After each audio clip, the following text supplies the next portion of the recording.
2 minutes. 2 minutes till showtime, ladies and gentlemen. 2 minutes. 2 or 3 minutes.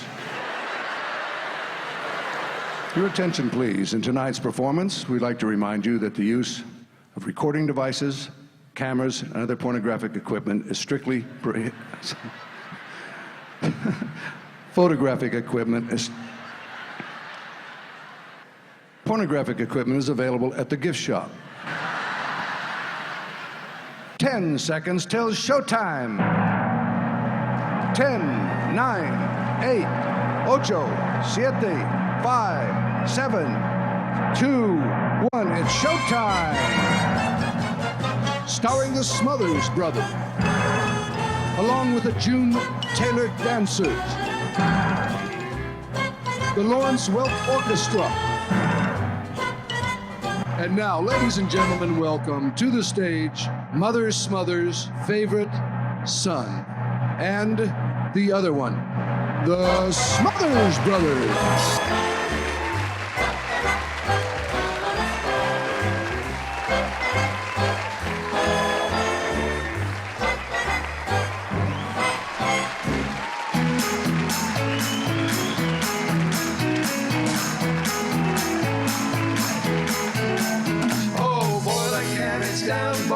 Turn their kick round. Only song I ever did sing. Boil that cabbage down. Hey now. Boil that cabbage down. Boys turn, oh kick round. Only song I ever did sing. Boil that cabbage down. Oh, that was our song. It weren't very long. Come sing along. 76511, everybody have some fun. This is our song. It's not very long. Come sing along. Lolly doodum diddlum day. Come on, Dicky, take it away.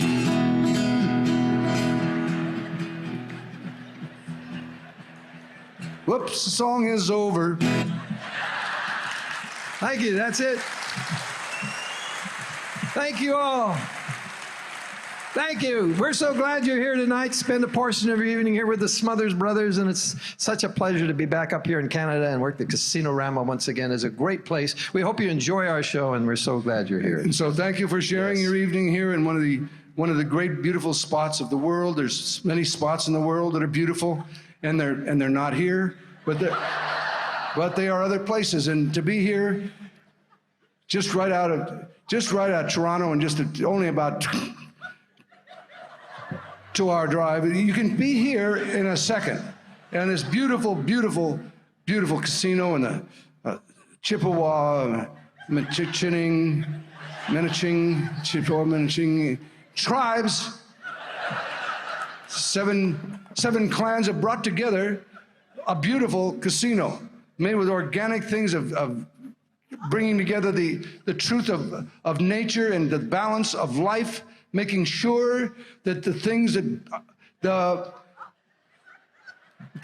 when don't eat everything. That's what they say. Don't eat everything you see, and don't can all you can't. So the balance of the truth of nature, as we all know. And we look at this beautiful casino, and it's the Chippewa, Menaching, out by the great beautiful lake. What a beautiful lake, Kuchu-Ching-Ching. And 5,000 years, the Chippewas have been around over 5,000 years. Before that, they're from Ching-Ching. That's just the language, but you know what's important? We all reach out and touch the beliefs that they believe, because there's so many things that they believe that are true. And if we study history as anthropologists, we look back and look at the world and the different, and before 5,000 years ago, there was a prehistoric man prior to the tribes. Prior to the tribes, we know little about. That was before time, and so no one marked it down. We don't know where they were, but when they actually built this casino, many of the anthropologists, archaeologists, they were digging down for the foundations, going deep for this beautiful, beautiful, I mean, the Chippewa, Menaching, Chippewas are smart Indians. They have a beautiful casino. The Apaches don't have a casino.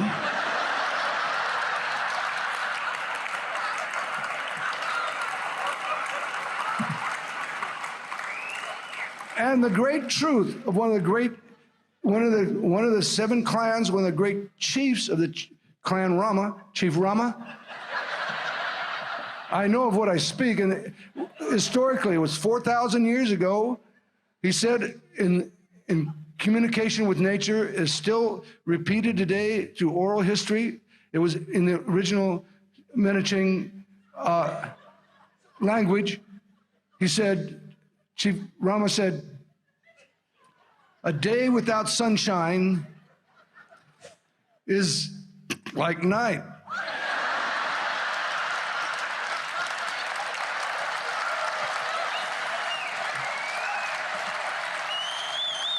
You know, when you don't know what you're talking about, it's really hard to know when you're finished. Yeah, I think they agree. That's great. Are you finished? I'm not sure. You don't know. But, well, we did. We didn't take a drive. We flew in. It was so great to be here in Canada. What a civilized country it is. And a world kind of wacko. Canada stands out as just an idealistic and wonderful country. And I know you have your own problems, but we're so proud, and we think it's a great place to be. Right. And so many times the Smothers Brothers have been here in Canada, have been treated so well. And in fact, when we flew into Toronto, just for a point of it, I just rented a little Cessna 172 to fly up here because Dicky wanted to see the landscape a little more, because the farmland out of here is just beautiful at this time. I wanted to what? You said fly over the farmland. And that's not true. I didn't say that. A lot of it's true, Dick. And let me finish this thought. You know, and to fly over this country that has so much land and so beauty, and particularly the lush part of the summer there. And we were flying over it's not a lot of mountains right here in this area, so we're flying about 700, 800 feet, just flying over. And I said, there's Lake Couchiching. And he said, how'd you know that? I said, because I know this stuff. And he said, fly over. That's not true. A lot of it's true. He said, fly over. He said, fly over the Casino Rama. I didn't say any of that. Yes, you did. None of it's true. Just let me finish this thought, Dick. The point is, if you have a chance to get in a small plane and fly over this beautiful part of the world, really take the opportunity, because as we're seeing, and Dicky said the same thing. I did not. It's not true. What are you talking about? A lot of it's true, Dick. And the point is, from the start, it's not true. You don't think this is beautiful land? No, of course it is. But you never rented a plane in Toronto. We never flew up here. I'm instrument red. I've been flying. No, you're not. You're not even a pilot. You're not a pilot.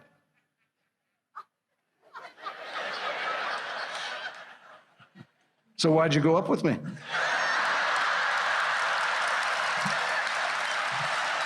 So anyway, we got that out of the way. That's not true. Let it go, Dick. I didn't fly with you. Just let it go. You're not a pilot. I'm instrument ready. No, you're not. You're a frequent flyer.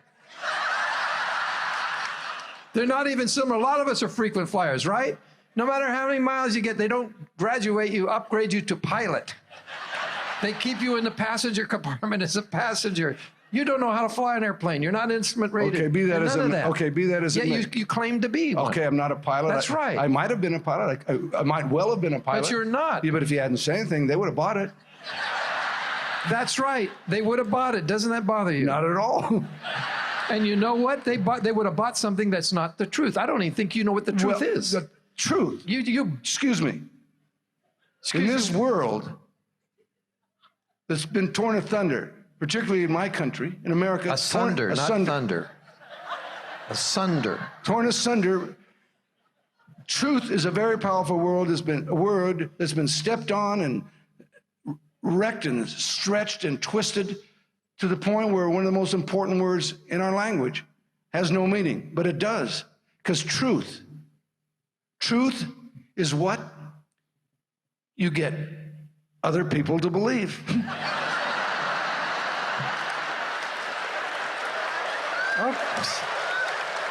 I believe I was a pilot. You believe you're a pilot. And it's a good thing I called you on it, because a lot of people tonight would have left here thinking you're a pilot. That'd have been cool. No, it wouldn't. It would have been the truth. It would have been their truth, but they would have been off. Okay, but I'm not. Okay, say I'm not a pilot. But the point was, I just want to say. No, the point was you were bragging about being a pilot, being something you're not. I wasn't even talking to you. I was talking. What to them. difference does it make? I listened to you. I heard you. So I called you on it. Why is it so important that this audience believes you're a pilot? It's not important. Then why did you go to all the effort to make it up? Didn't take any effort. Tom, I don't care how much effort. That was a figure of speech. You're not a pilot. You know what? I admitted I'm not a pilot. No, I drug it out of it. You finally. Let's get past this. I would like to get past it, but then why are you beating a stick with a dead horse? That makes no sense. Just to me. You keep dragging it out. The phrase is beating a horse with a dead stick, so know it right or leave it alone. The point is, that bothers me, is I came out here on this stage, I saw you, you're wonderful, I'm honestly happy to be here. I'm honestly happy you're here. I honestly want you to enjoy the evening. And what do? Those are honest emotions and statements. You come out, look at this wonderful audience, look at them, and then you lie to them. You get up here and you lie. Why are you whining? Whining? I'm trying to communicate with you. I withdrew what I said. You can't, once a lie is out there, it's out there. No, you had every intention of fooling the audience, manipulating the audience with a lie. Don't excuse it. Don't explain it. Just tell me why you did it. Why did you lie? National policy.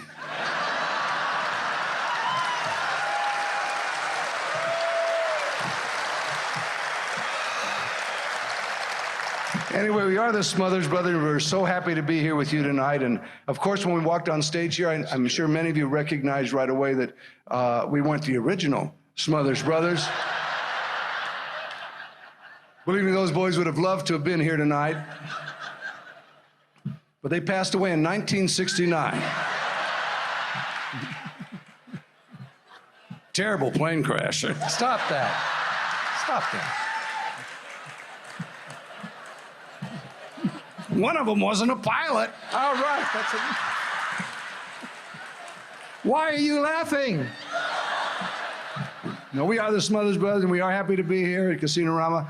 And it's our third time here over the last 5,000 years since they organized this. But we are so happy to be here. I'm Tom. I play the guitar. My brother Dick plays the bass. And we are the Smothers Brothers. I mention our names because we have been around a long time. And when we find ourselves traveling separately, in an airport, if someone happens to recognize one or the other of us, they frequently get the names mixed up. They call me Dick or they call him Tom. So just to remind you which brothers we are. I'm Tom. I play the guitar. My brother Dick plays the bass. And the Everly Brothers, by the way, Everly Brothers, good friends of ours, Don and Phil. Don says a lot of times people will come up and call him Phil. And when they see Phil, they'll call him Don. That's true. Cain and Abel. Which one's which? Anyway, I'm Tom, and this is Dick, and we're happy to be here. And we just played a place in Connecticut, casino in Connecticut, and I went to which brothers which, Tom and Dick. And after the show, Dick and I are playing blackjack. We like to gamble a little bit. I'm playing 21. This guy from the first row is a small casino. We recognize that. Remember the guy in the red jacket? The red plaid? The red plaid. Yeah. Sitting right in the front. How could you miss him? He was really out there. Yeah, it was kind of loud. But anyway, after the show, he walks up. We're playing blackjack. I recognize him right away. He walks right up to me and calls me Dick. After I've gone through this whole thing about which brother's which. No, that's... Why are you always questioning? That's what he said. You were there. It's not true. That's what he said. No. He called you a dick. Yeah.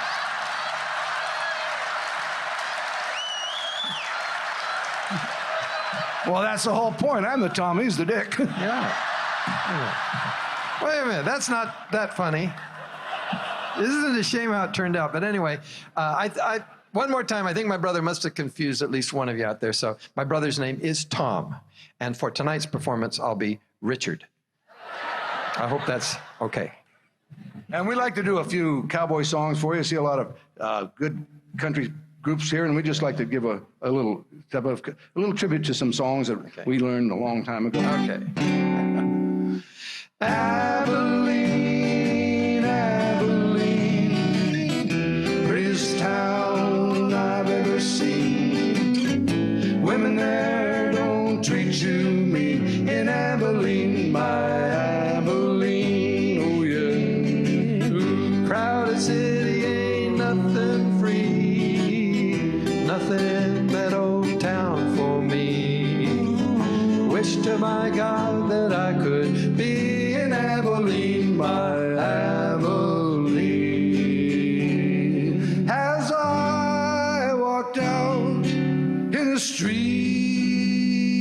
of Laredo, as I walked out in Laredo one day, I spied a young cowboy, all dressed in white linen, dressed in white linen, as cold as the clay. I see by your outfit that you are a cowboy. I see by your outfit you are a cowboy too.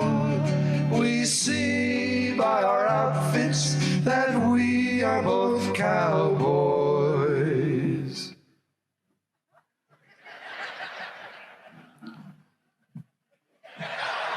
If you get an outfit, you can be a cowboy too. Oh, Jimmy Crackcorn, I don't care. Jimmy Crackcorn, I don't care. I don't care. I don't care. Wait. No, wait a second. That's not the way the song goes. I don't care. Why not? I don't know. Don't know what? Why I don't care. About what? I don't, let me think. Maybe I do. Maybe I know. Nope, don't know. For a second there, I thought I knew, but nope, don't know. In the Old West, justice was swift. Song of the hangman.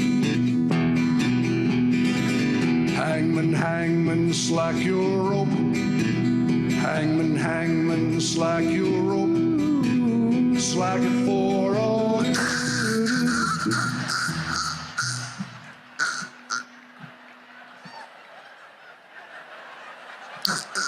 How long should I let him hang there?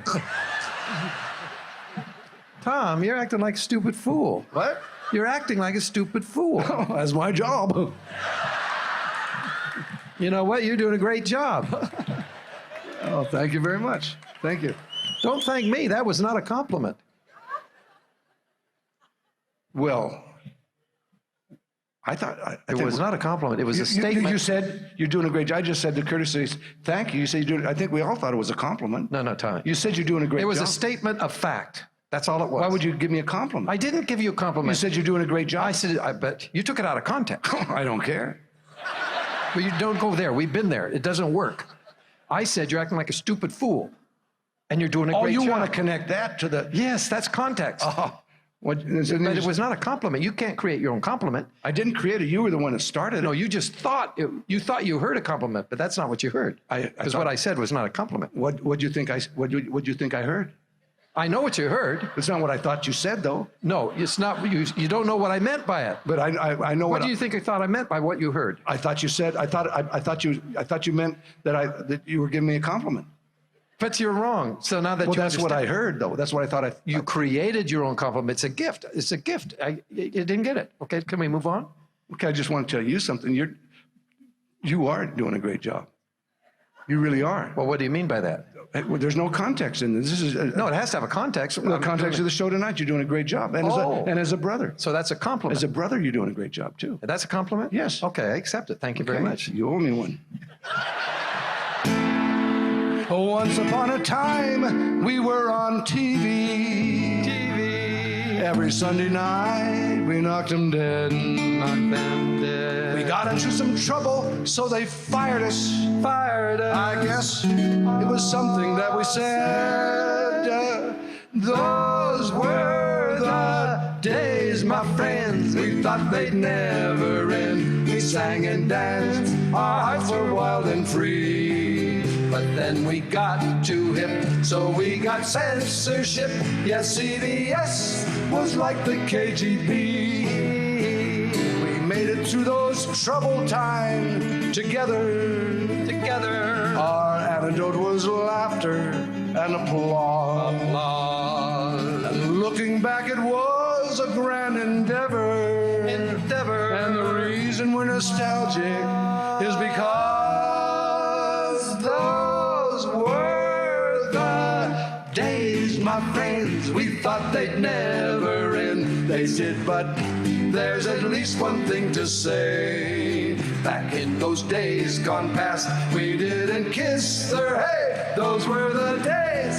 Oh yes, those were the days. Those were the days. Oh yes, those were the days. When we had that television show, there were so many people that used to come up to me and ask me, he said, what was your favorite guest star? We had so many wonderful classic guest stars on the show. And I think about Mickey Rooney and, we had Jack Benny, George Burns, Milton Berle, Jimmy Durante. But the one that stand up in my mind, I always share with, is George Burns, who was on the Smothers Brothers Comedy Hour back then in the late 60s 3 times. And each time he was a special guest, and I became quite fond of him, and we became friends. And many years later, when he's 93 years old in Los Angeles, having lunch with him, and we stayed in contact. And he was reminiscing about when he and Gracie, Burns and Allen, used to work these vaudeville circuits back in the 20s. And he said, Tom, you know, there was a 2-man comedy team that co-headlined with us. Who was that? They were called Black and Decker. Black and Decker? This is not a joke. This is not a joke. This is what... Sounds like a joke. It sounds like it. That's what I said to George. Are you kidding? He said, no. Never heard of him. That was in the 20s, Dicky. They didn't do recordings or anything. But he said, Black and Decker did this routine called What Kind of Dog Is It? He said, it's probably one of the most famous comedy pieces ever done. He said, and every time they performed it, Black and Decker performed What Kind of Dog Is It? He said, my dear, sweet Gracie was over in the wings and never once missed a single performance. Made she'd laugh every time. And George Burns said, I never. Did he like it too? Every single time it made him laugh. He says, one of the great Black and Deckers, What Kind of Dog? Did he tell you how it went? Yeah. Well, how's it go? Okay, one of the guys would say, one of the Black and Decker, I'm not sure which one. Yeah. But one of them would say, guess what? My dog had pups. And the other guy would say, well, what kind of dog is it? The other guy would look at him and say, female.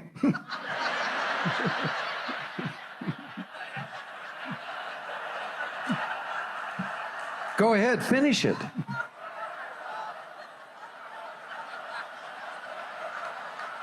What do you mean finish it? I did finish it.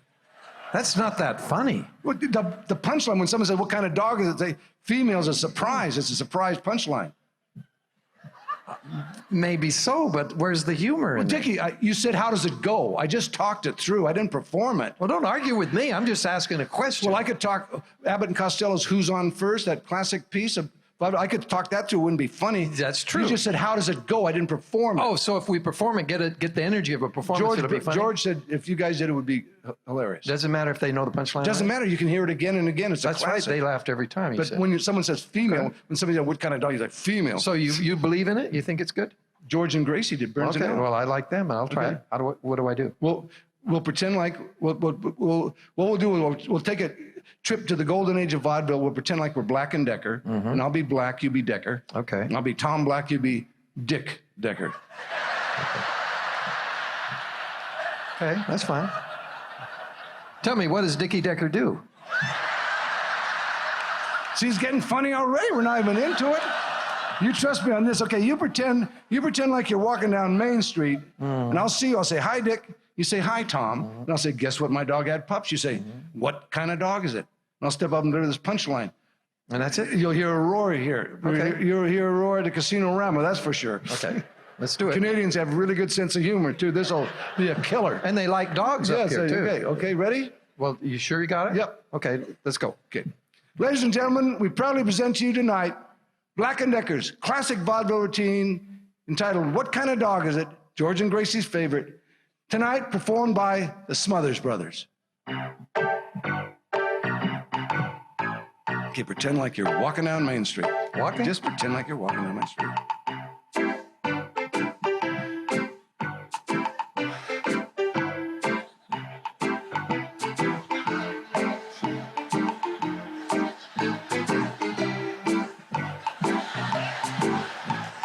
Oh, look.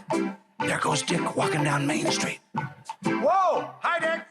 Hi, Tom. How you doing? Terrific. Good, I caught you. I saw you walking down Main Street there. Oh, guess what? What? My dog? Well, my dog had pups.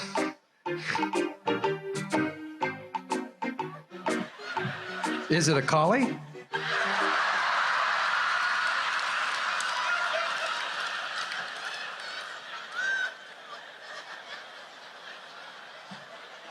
Why would you say that? I wanted to help. You're not helping.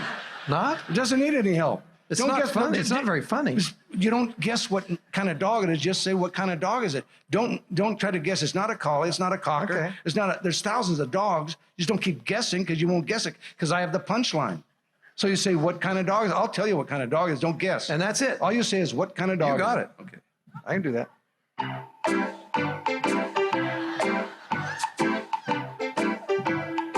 Oh look, there goes Dick walking down Main Street. Whoa! Hi, Dick. Hi, Tom. How you doing? Terrific. Hey, caught you. I saw you walking down Main Street there. What kind of dog is it?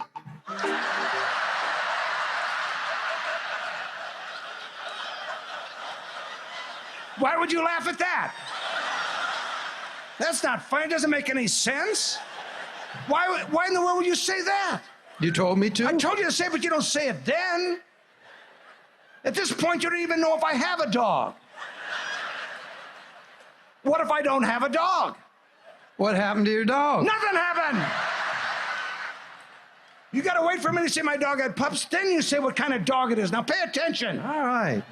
Work with me. Okay.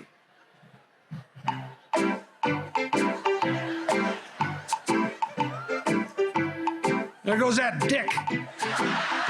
Decker. Walking down Main Street. Hi, Tom.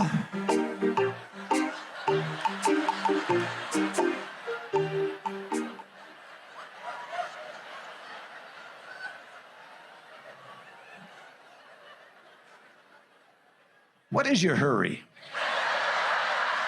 It's not funny. Because you're not making it funny. You're jumping every line. You're ahead of everything. You don't say hi, Tom, first. I told you that. I say hi, Dick, and then you say hi, Tom. If you say hi, Tom, first, it doesn't work. Why not? Because I'm not there yet. You're walking down Main Street. Your back is to me. Your back is to me. How can you say hi, Tom? You can't even see me. You're walking down Main Street. Your back is to me. Only reason I knew was you're carrying that stupid bass. That's why I say hi, Dick, and you turn and see me. Then you say hi, Tom. Well, I thought I saw you. You couldn't have. Your back was to me. You couldn't see me. Sure looked like you. Well, it wasn't me. I don't know who it was, but it sure wasn't me. Well, whoever it was had your dog. Hey. Now that's finally funny. I like that. You get it? Whoever it was had your dog. Was it a collie? Oh, no. It doesn't matter. It's over and it's done and it's gone. Thanks so much for sharing that old vaudeville bit from Black & Decker. Isn't that interesting? I guess humor never changes, does it? I'm glad you like that. Now we're going to move on to a song that I take great pleasure in singing and actually introducing, because this song is beloved worldwide. Very few songs are known, let alone beloved. So this song, will you stop that, Tom? I'm trying to get the show moving. I'm trying to introduce a new song. I just wanting the song. Is this song, I said, is this song a Quark song? A what? I said, is it a Quark song? I don't know what you're talking about. Quark. Spell it. Q-U-A-R-K. Quark.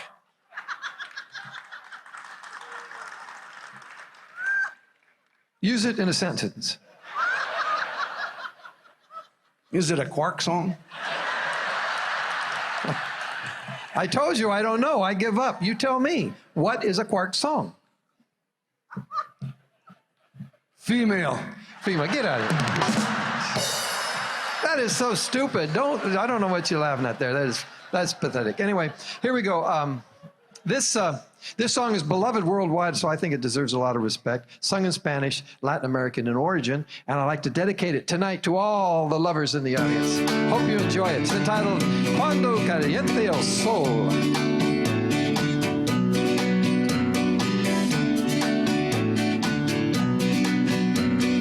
Cuando caliente el sol aquí en la playa. Siento tu cuerpo vibrar cerca de mí. Es tu palpitar, es tu cara, es tu pelo, son tus besos, mi estremezco.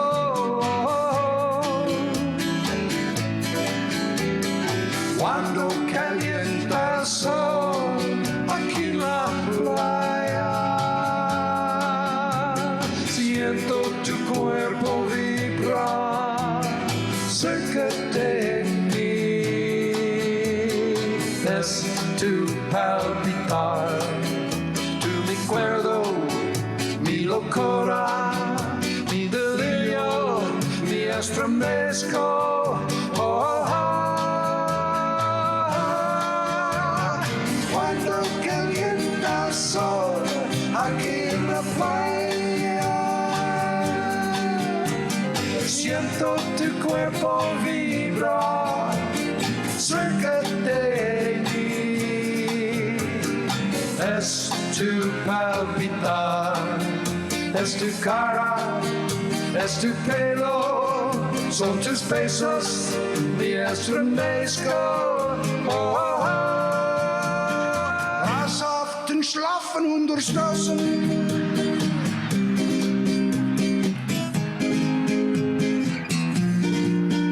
Oh, cuando calienta el sol aquí en la playa, siendo tu cuerpo vibrar cerca de mí.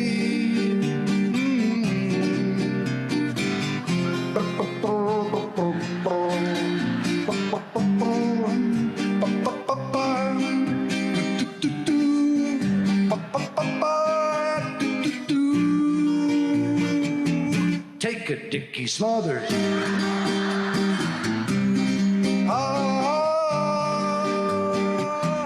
Little louder, please.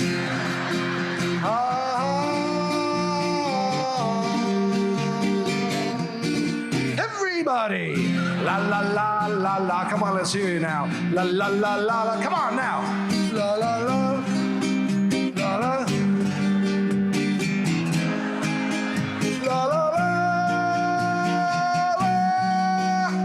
I got you grande. I got a baby.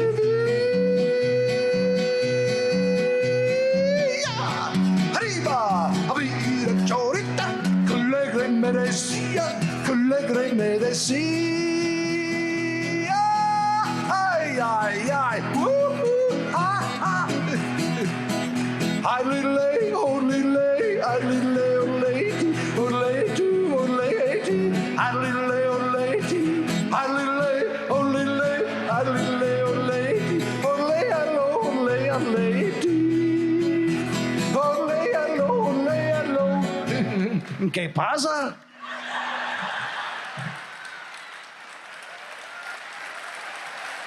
Oh, muchas gracias.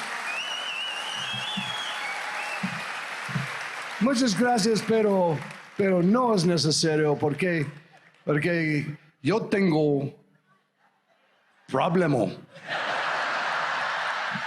Yo tengo problema muy grande. Porque mi hermano no cantar no música. Un momento, me habla con mi amigo.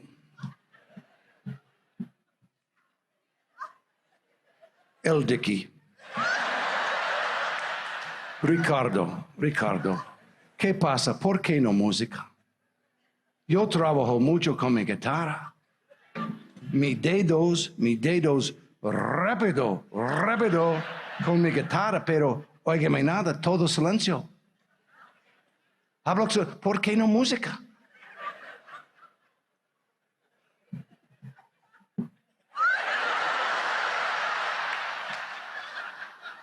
¿El gato tiene el tongo?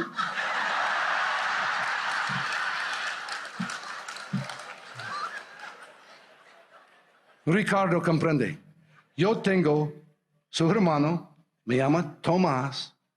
Yo tengo guitarra tiene música.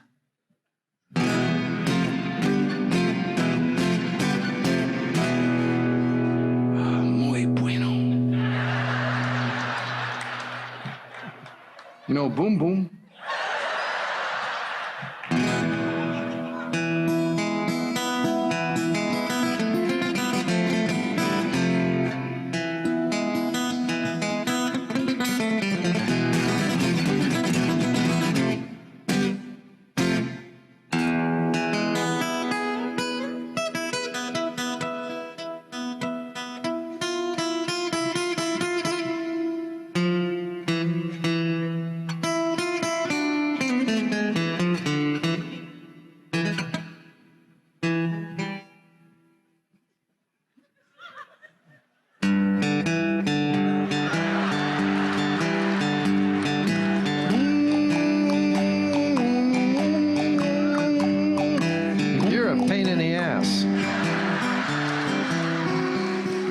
No comprendo. No comprendo. You know what? That was a great response on my brother's part. Muchas gracias. Don't thank me. That was not a compliment. Far from it, but it was a great response, and you know the reason it was. Those were the first truthful, the first honest words my brother has spoken tonight on this stage. He doesn't comprehend. He doesn't have a clue about what's going on. Un momento. I commend you for that. Un momento. No es verdad. Comprendo todos. Cuando calienta el sol aquí en la playa. Habla español muy rápido. I think it's important you know my brother does not understand Spanish. You may think you're listening to Spanish, but you're not. You know what you're listening to? Rote memorization, nonsense syllables. El toro crepo.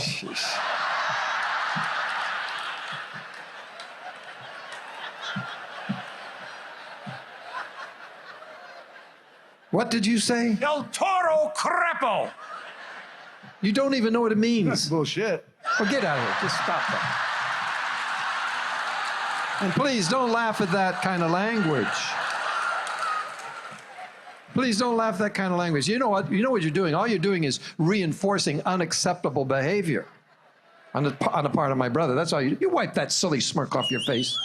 You wipe it off. You keep it off. You have nothing to be proud of, and I mean it. That's better. You heard me introduce this song, Beloved Worldwide, deserves your respect. And you heard me dedicate this song. Look at me, I'm talking to you.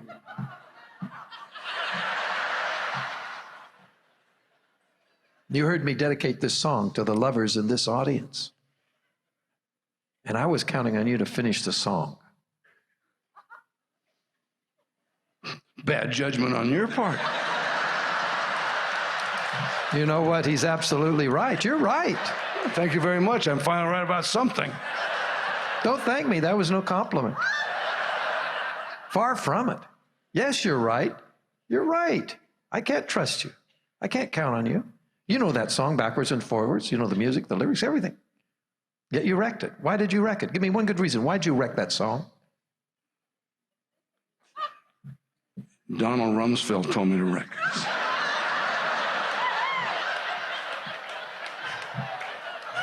Donald Rumsfeld, the Secretary of Defense for the United States of America, took the time out in all these world crises going on to tell you to wreck one of our songs. He called me, he said, Tom, That's hard to believe, He Tom. said, when you're up at the Casino Rama, make sure you wreck that song. Wait, hold it. Wait a minute. Did you say he called you? He called me. He called you? Why would he call you? Not surprised as anyone. He called me, he said, Tom, to try to keep America safe from terrorism, while you're up in Canada and your brother's singing that song with foreign words in it, be sure you wreck it. Because that song, it's got foreign words in a foreign country and it could be linked to something, so wreck it. Wreck the song because it could be linked to something. It says wreck it. And then we'll fix it. Wait a minute, that doesn't make any sense. How can you wreck something and then fix it? He has no idea. Wreck it first. That's the important thing. That's the important thing. That's the important thing. He said, Tom, you've been authorized by the National Security Agency, the one that listens to everybody, but they don't understand languages. He said, you wrecked that song. The National Security Council, the National Security agency is here, and I, Donald Rumsfeld, have authorized you on behalf of the federal government to wreck that song. And if you follow this policy, you will not be held accountable, you have deniability, and you'll not be held responsible for implementing this duly authorized federal policy. Well, what gives you the right to stand on this stage, do and say something so stupid and then deny it? I'm an American.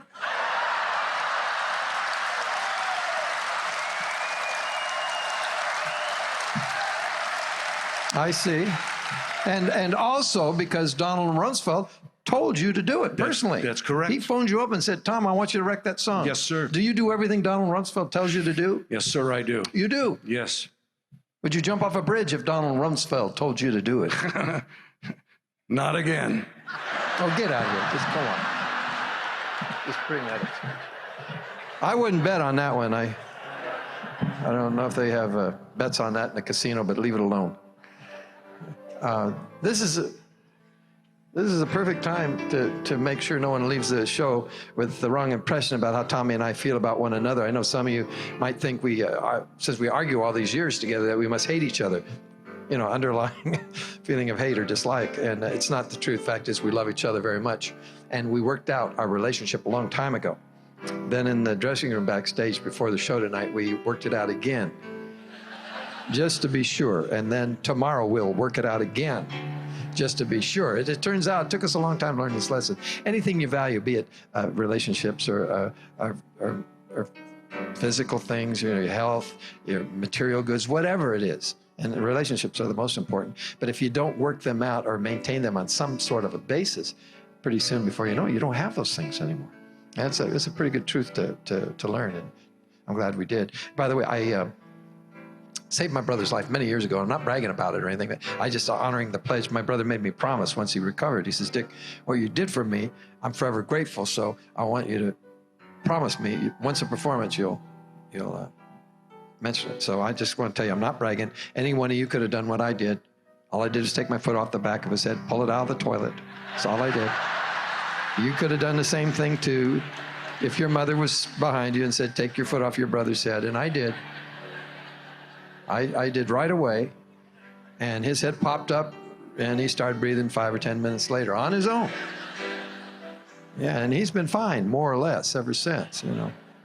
He was slow to begin with, so there was no room for loss. So he's been fine. And that's a long time ago. It doesn't really matter. It's how you live your life, really. This is the important thing, how much you put into it. And we've been so blessed. I got to tell you, we're in our 48th year doing this. We never knew we were going to do it. And I bet you there's a lot of you out there that have been around a while. Just a minute. Applaud yourselves, too. Thank you. I'll take that for Tommy, myself. But a lot of you had no clue what your life's work was going to be when you're, say, 20 years old. Sometimes life, well, it makes itself known. And then whatever it is, if you just give that energy to your family and your career and your life's work, it's amazing how I'm having more fun. We're having more fun performing now than when we started. I was 20 years old when we started. I could do 5 shows a night. We did 5 short little shows. And then we'd party. Then we would boogie all day, do it again and again. It was fun. Now, today, you know, I'm enjoying the performance more than before. 1 show's enough. And when I get up in the morning, I'm looking for a time when I could take a nap. Nothing wrong with that, you know, an intentional nap, not accidental ones. You're driving down the interstate, it's not good to take a nap while you're driving. That's unintentional, and I don't care if you got a new car with 17 airbags. It's not considerate of others. A stoplight, that's too short to be productive. So what I'm saying, and I've tried them all. I tell you what, it's not fun falling asleep while you're driving a car. So the nap is important. It's real important. It's paying attention to our lives as we get older. Spiritually, physically, financially, everything. Doesn't mean it's more. I think our life experience makes life better. But the stress of traveling, we travel a lot. Stress of traveling is tough when you're on the road. Tommy plays golf. He gets around to golf and when he can.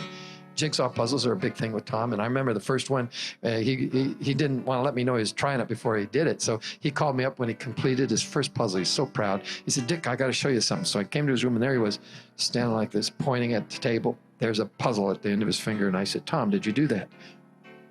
Yes, I did. How long did it take you to do that, Tom? Just 2 months. I said, 2 months, Tom, isn't that a long time? He says, no, it says right on the box, 2 to 4 years. He showed me the box and it did. So right then I realized my brother was a genius, and I never realized it. He was that quick. That was amazing. You hear this music that's coming up? We have a very special friend, and I think you know who it is. Help me welcome the one and only Yo-Yo Man. Come on out here, Yo-Yo Man.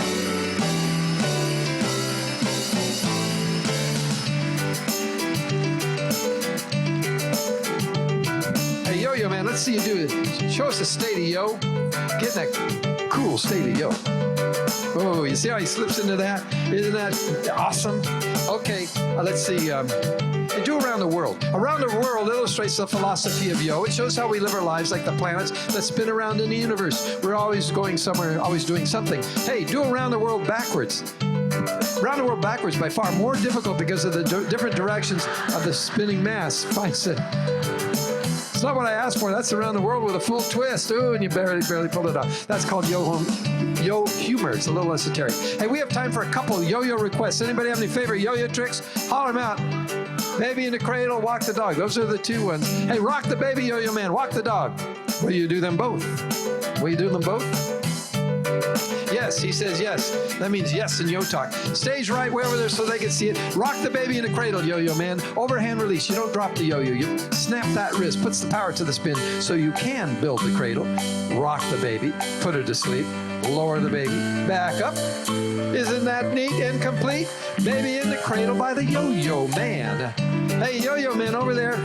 Do it over there. Let those people see it up. Do rock the baby cha-cha-cha. Cha-cha-cha. Each and every yo-yo trick has countless variations. This is one of them, and it is more difficult. Rock the baby cha-cha-cha by the Yo-Yo Man. Can you do it?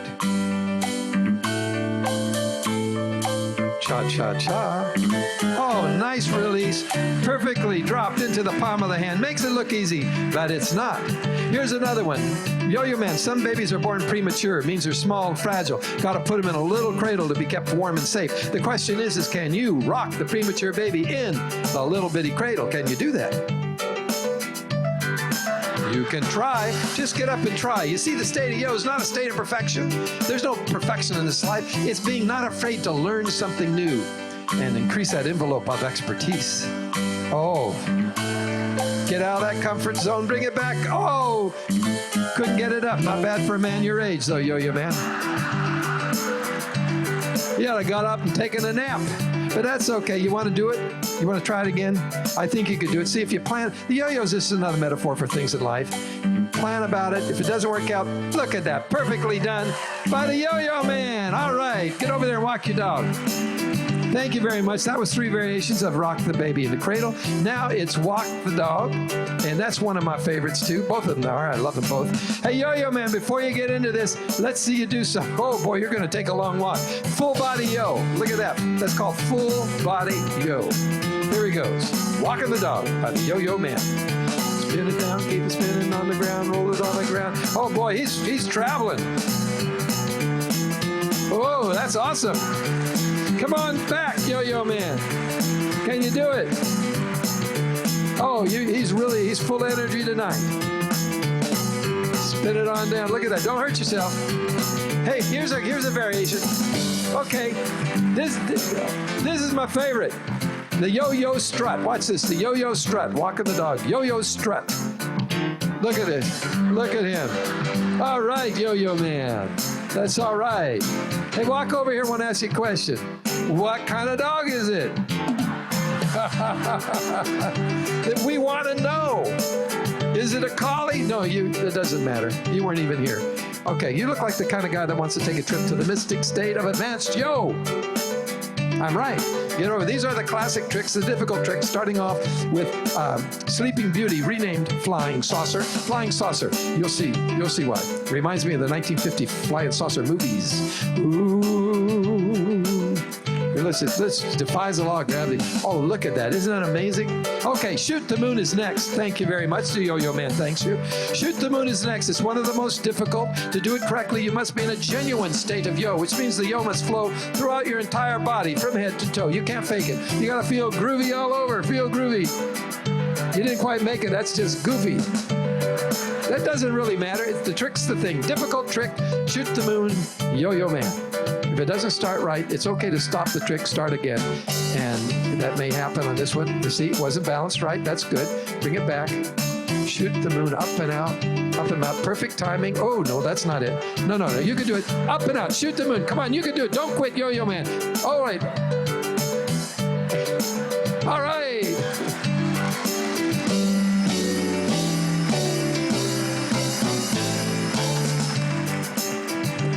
Thank you very much. That was a wonderful round of applause, not richly deserved, I might add. But I got to tell the truth, because that trick started off mediocre, went right down to pitiful, just like that. But that's just the bad news. The good news is you didn't do one trick, you did two. Did you notice two separate tricks? He started off with shoot the moon, and then he finished up with save your ass, and somehow did it. You should be commended, but just slightly so. Man on the flying trapeze. The man on the flying trapeze starts off like around the world. The finger comes back, and it will double back over and get in the groove. Look at that. Spins right into the groove. Oh, nicely done. Go, let them see it up close too. The Yo-Yo Man thanks you very much. Okay, Yo-Yo Man, one more time. Man on the flying trapeze. Yes, so far so good, but you have to catch it to make it complete. Oh, nicely done. Okay, you're gonna do it again? Okay, Yo-Yo Man, let's see you do. Here's another one. Eiffel Tower. Try the Eiffel Tower. The Yo-Yo Man will create before your very eyes a miniature version of the Eiffel Tower. Get in there real close, see this one. Okay, can you do it? The Eiffel Tower by the Yo-Yo Man.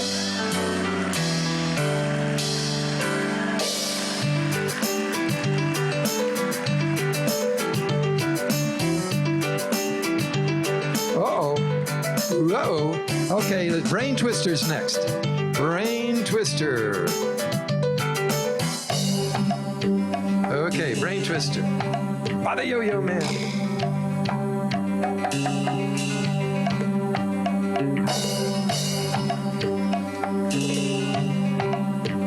Okay, you're gonna fix it? Okay. It's a very difficult trick. See, it's okay to make mistakes because we learn in life by our mistakes. Now let's see how smart he could get. Here he goes. Back it up. Back it up. All right. Shoot them. Oops. That was strange. You already saved your ass once. You can't do it again.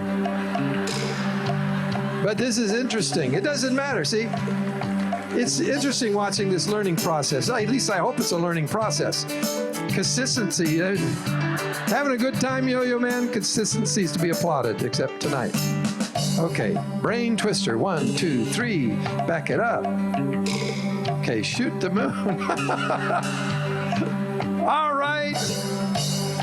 You're not going to get away with that. Just don't do the trick finish. Just do the trick. He's trying to do 3 tricks in one because you're such a great audience. The Yo-Yo Man is trying to leave you with something spectacular. And Yo-Yo Man, that's okay. Yo-Yo Man, just do the trick. We'll love you for it anyway. Really crisp and clean. The brain twister. 1, 2, 3. Back to the palm of the hand. Look at that. All right, give it to him. That's good. All right, Yo-Yo Man. And now it's time for the grand finale yo-yo trick. And this we proudly dedicate to the United States Space Program. It's called blast off because that yo-yo becomes a rocket. Will blast off into outer space, eventually to return for a safe landing in the Yo-Yo Man's right front pocket. Dangerous and dramatic, yes indeed. Drum roll, please. Well, ladies and gentlemen, the Yo-Yo Man will now attempt the dangerous, dramatic blast-off yo-yo trick. Check the skies, make sure they're clear. Check the launching site. The landing site is most important, Yo-Yo Man. Make sure the pocket is ready. Fuel the rocket by pumping yo. Pumping yo builds up the stored kinetic energy. Good luck, Yo-Yo Man. 5, 4, 3, 2, 1, 0. Blast off! And he did it! Amazing. He did it, ladies and gentlemen. The one, the only. The Yo-Yo Man. Thank you all. Thanks for coming by. Yo-Yo Man. Okay, ladies and gentlemen, we recently put together a video clip of our television career. And once we got it together, we realized it didn't go back far enough, actually. You know, we didn't start being brothers when we started making records and doing television. And Tom's been my older brother my whole life. And so we thought maybe if we went back to family scrapbook, give a little context where we came from, it might make a little bit more sense. Now I'm going to have to put on my glasses because I have a very small monitor for me today, and I got to see where it is. There it is, that little tiny thing. Okay, Marty, can you start rolling the thing? The first picture is the picture of the most important person in our life, our mother, Mother Smothers. And her name wasn't Mother Smothers then, it was Ruth Remick, R-E-M-I-C-K. And she said even back then, she always knew she was going to like me best. Thank you, Mom. Now, actually, she was waiting to meet our father, Thomas Bolin Smothers Jr. from Winston-Salem, North Carolina, graduate of the U.S. Military Academy at West Point, class 1929. They were married at Fort Douglas, Utah, right outside of Salt Lake. Thank you very much. And that's the only record we have of that ceremony. And then in 1937, along came Thomas Bolin Smothers III, who always thought it was going to be just Tom, Mom, and Dad forever. But Mom came back one afternoon with a little surprise for him, a baby brother named Richard Remick Smothers. There I'm on Grandma's lap. And Tom was a great older brother right from the start.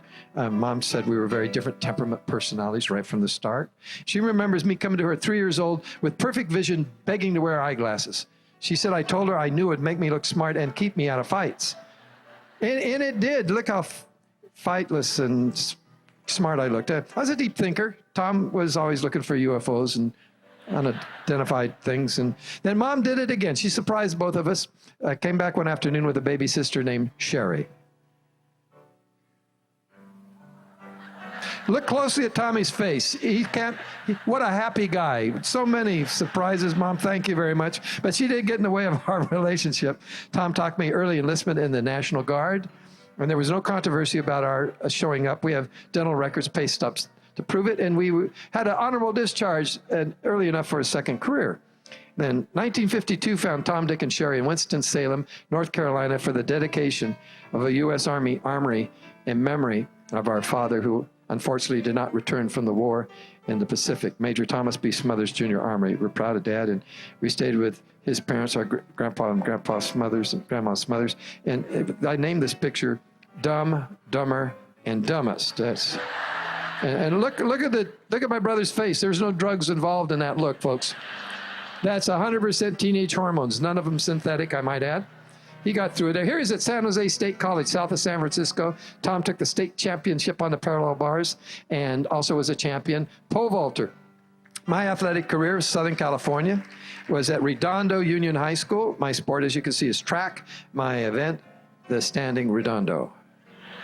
I'm doing it right now, if you notice. 1955, the first singing Smothers Brothers. Dick Roblard's the name of the guy in the center. He sang bass. And then 4 years after this high school picture was taken, in 1959, San Francisco, the first professional Smothers Brothers. A trio for the first year. And 1959, the Kingston Trio were the hottest things going. Folk music was sweeping the land. We had fun spoofing it. And then we got a big break, a recording contract, Mercury Records. First album was called Live at the Purple Onion, a little basement bistro that gave us our start. Wonderful little club. And we eventually made 11 albums, but we didn't make another album till we got the most important break of our career, national television exposure on a hit show. Still the best break you could get today. And it came in 1961 on Jack Paar Tonight Show, when if you wanted to watch late night television, you had one choice. That's all there was. Jack Paar Tonight Show. We were on 13 times his last 6 months on the air, and he really kick-started our career, and we owe him everything. And then after Jack Paar, of course, Steve Allen had us on as regulars, and then Johnny Carson. And here's some of the icons we worked with. And I think they're really going to catch on someday and be really important, because they're really funny boys. Their names are the Smothers Brothers. The Smothers Brothers. Here are the Smothers Brothers. Yippee-yi-yi-o, diddle-yi-o, yippee-yi-yi-o.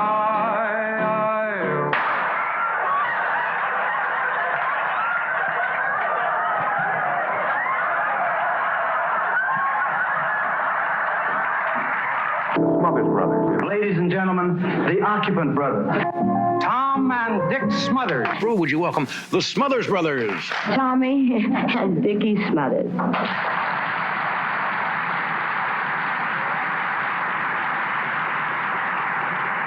get 'em, kids. 1965, CBS gave us a show of our own, a half-hour sitcom where Tom was lost at sea, came back to earn his wings as a fledgling angel. The show lasted one complete season, then he lost back with this one. From Television City in Hollywood, ladies and gentlemen, meet the Smothers Brothers.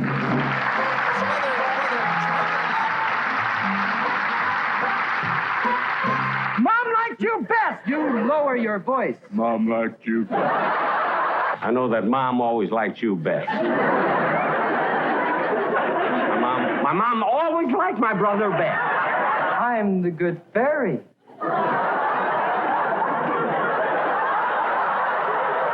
And now here's a very special guest of ours, the voice that my brother and I heard on radio many, many times when we were growing up.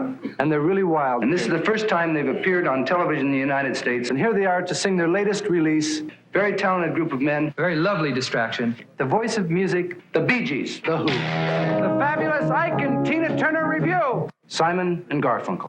The genius, Mr. Ray Charles. The Doors. Touch me, babe. Can't you see that I am not afraid?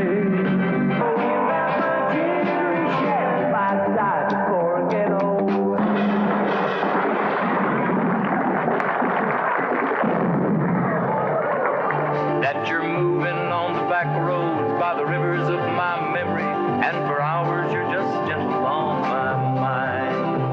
I wish I was homeward bound. I just dropped in to see what condition my condition was in.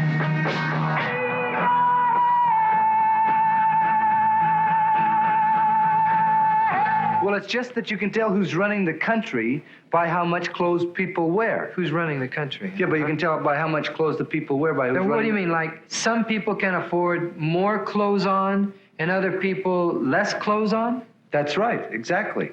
See, some people, the ordinary people, are the less-ons. See? Uh-huh. They're the less-ons. Well, who's running the country? The moron.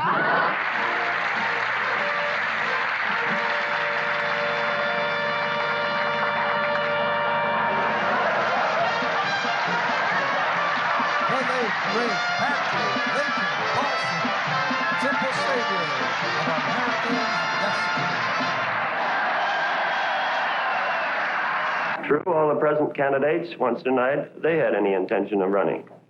But the fact that I am also a liar doesn't make me a candidate.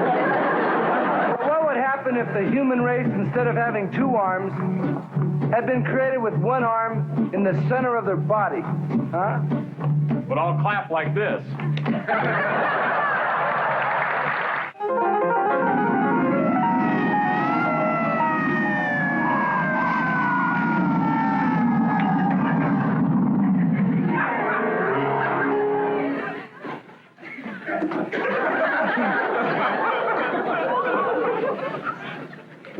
You know how fast you were playing?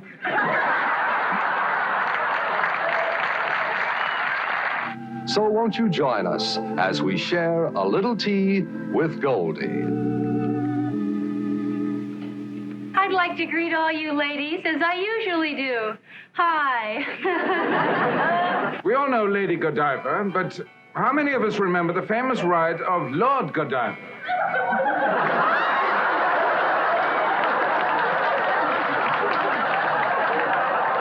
What is your problem? She says it's because I'm red, I'm not a frog. She said. Well, he is not a frog because frogs are green. But that's not entirely true. Well, now you know what happens when you let one red frog in.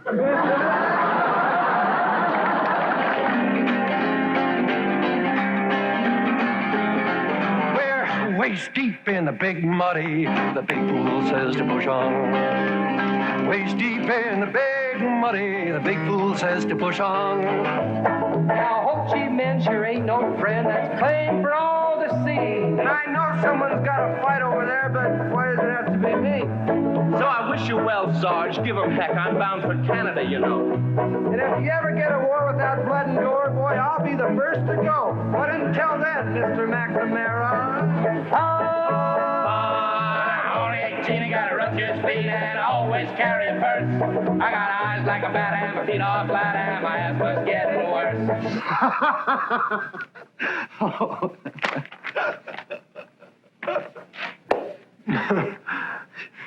Good script.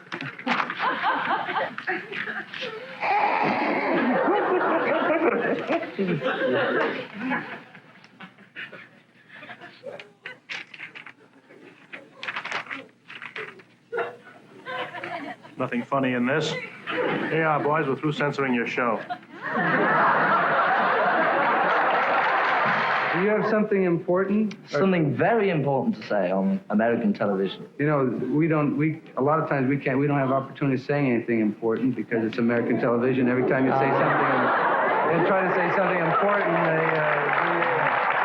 Well, whether you can say it or not, keep trying to say it. the war in Vietnam keeps on a-raging. Blacks and whites still haven't worked it out.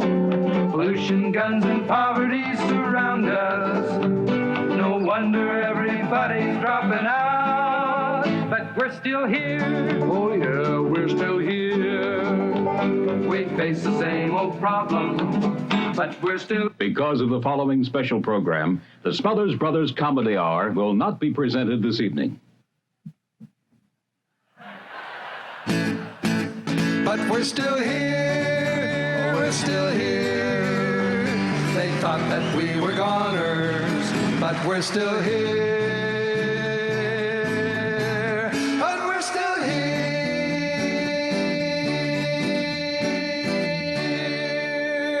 Yeah, we're here. And you're still here. Thank you all for being here. You've been a wonderful audience for us. And I tell you, going back to, I like watching the tape, and it's not that we look younger, it's the feeling of the 60s. Of course we do look younger, but remember the 60s? We were a generation that thought if we participated in the process, we'd make a difference nationally, a difference in the world, the way things happening. And we did. The big surprise was you got to still participate no matter how old you get. It just doesn't Keeps stay going that way. back. You know, when I look That's at when I look at Washington, I see all the things going in that thing. I think national politics in the United States is just, they keep, every time someone says something, they say, well, that's politics, or that's politics. Someone's supposed to dismiss important things being said. So I looked up the word politics. And it comes from the Greek root poly, meaning many, and ticks, meaning blood-sucking parasites. So it's many blood-sucking. Can you see a little son saying to his dad, I want to grow up to be a many-headed, blood-sucking parasite? It's a great career.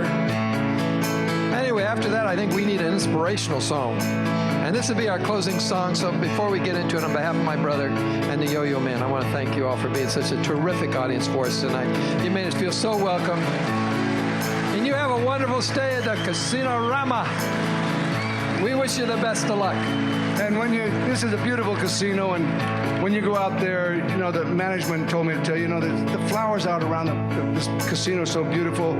They say just pull one out and take them with you, because they never said that. Don't listen to my brother, but they don't mind you just picking up the cards at the 21, put them in your pocket and walk out. You need souvenirs. Disregard all of that. I hope. We didn't mean it. Anyway, this song, this inspirational song we like to leave you with, the lyrics are designed to give us that extra strength that we all need in our lives from time to time. No one's immune from that. So it's a powerful song, beautiful lyric. We hope you enjoy it. Excuse me, Dick, I'd like to also dedicate the song to anyone in the audience who ever played golf or plays golf. It's a great game, and this is the kind of a song you can take on the golf course. Just say the lyrics or just kind of hum the melody every once in a while. It's great for golf.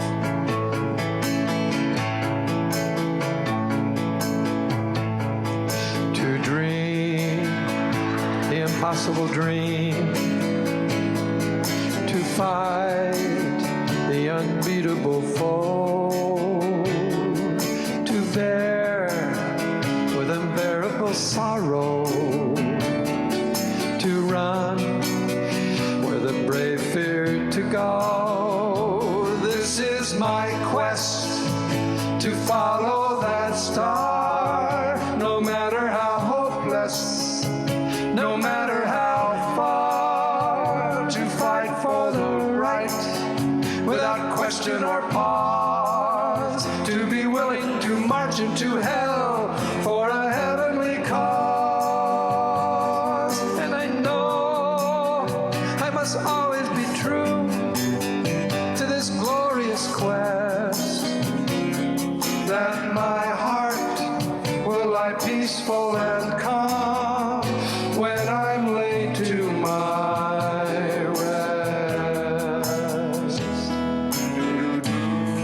impossible dream on the Broadway show, Man of La Mancha. Tells the story of the brave, the courageous Don Quixote. And in this song, The Impossible Dream, it tells of his quest, his impossible dream, his vision, his courage. And I think that this song is a message for everyone here tonight. Fact is, the song actually has a message for every single living person in the entire world. Tom, share the message you received from The Impossible Dream.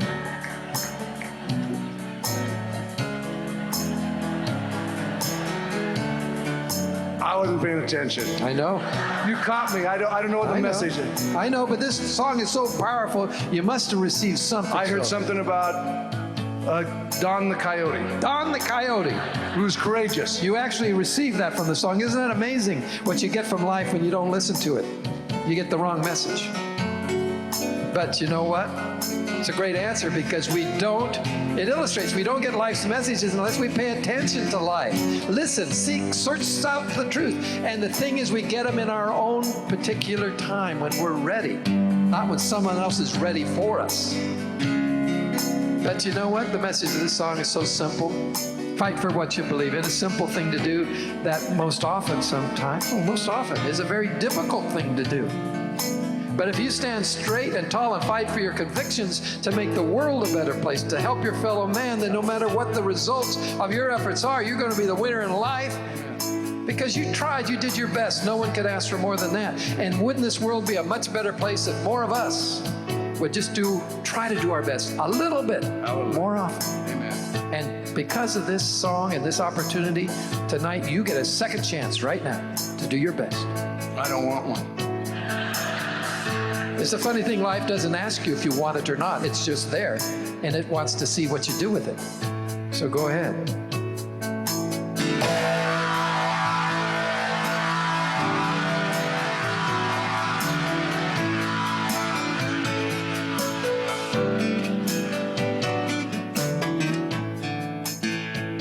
The Impossible Dream. Ladies and gentlemen of Canada, you know what the impossible dream means? You get the message of the impossible. Do you know what the impossible dream means? Do you know the message of the impossible dream? I'm asking you, I don't know. I'm saying, do you know? But when I think of this song, I think of America. I think of Canada too, but I think of America because America started off was an impossible dream come true. Same with you. America started off just as an idea, a concept, but people passionately believe in those ideas and concepts. And as a result, all of us have an opportunity and choice to dream our dreams, and an obligation to protect those ideas when they come under attack from within, like they are now. Thomas Jefferson, Benjamin Franklin, many other men and women made this great dream come true. In the United States, cherry trees are the symbol of truth. It started with George Washington when he chopped down a cherry tree, then wandered away, didn't say anything. But when asked about it, when his father asked about who chopped down the cherry tree, George Washington said, "My brother." No, what George Washington said, "I cannot tell a lie, I did it." That's pretty profound. George Washington said, "I cannot tell a lie." Richard Nixon said, "I cannot tell the truth." Bill Clinton said, "I cannot tell the difference."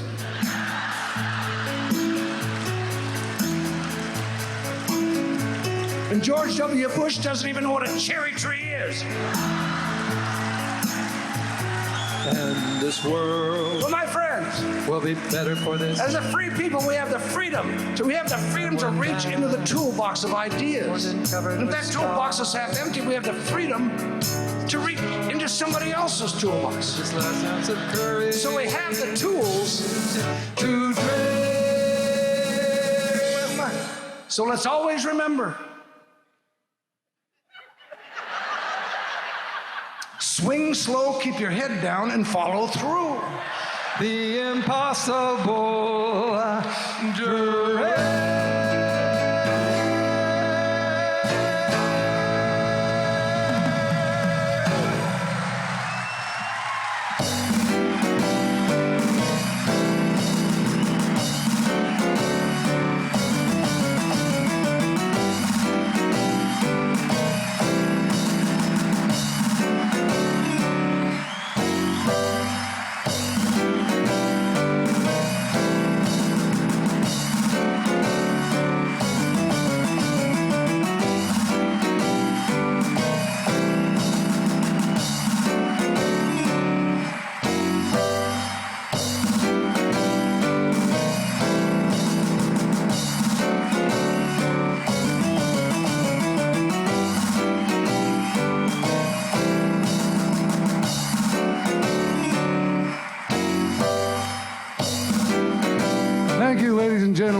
such a pleasure to be in Canada. Thank you so much for your wonderful applause and your appreciation. We appreciate it. Remember, as you go into the casino, may the mystic state of Yo be with you to bring you good fortune and good luck.